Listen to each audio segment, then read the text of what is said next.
சென்னை காசிமேடு அருகே container lorry இடித்ததால் இருசக்கர வாகனத்தில் இருந்து விழுந்த இளைஞர் மீது லாரியின் பின்பக்க சக்கரம் ஏறி சென்ற விபத்தின் சிசிடிவி காட்சி வெளியாகி இருக்கிறது. கூடுதல் விவரங்களோடு செய்தியாளர் பிரபு, விபத்து குறித்தான முழுமையான விவரங்கள்.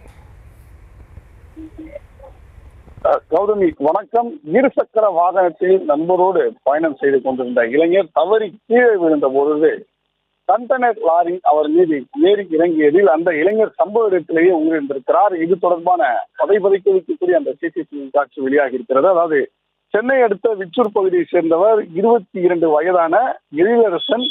இவர் நேற்று இரவு தனது நண்பரோடு தனது வீட்டில் இருந்து காசிமேடு பகுதிக்கு வந்துள்ளார்.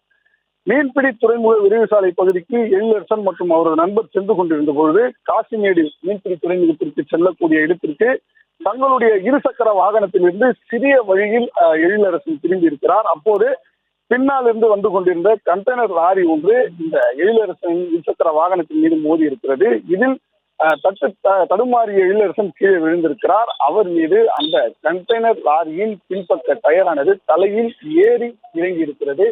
இதில் தலை நசுங்கி சம்பவ இடத்திலேயே அந்த 22 வயதான எழிலரசன் உயிரிழந்திருக்கிறார். அவருடைய நண்பர் மீட்கப்பட்டு அரசு ஸ்டான்லி மருத்துவமனையில் அவருக்கு சிகிச்சை அளிக்கப்பட்டு வரும் நிலையில் போக்குவரத்து போலீசார் இது தொடர்பாக விசாரணை செய்து வருகிறார்கள். இந்த நிலையில்தான் இளைஞரின் தலை மீது லாரி ஏறி இறங்கக்கூடிய அந்த சிசிடிவி காட்சி தற்போது வெளியாகி இருக்கிறது. விவரங்களுக்கு நன்றி பிரபு.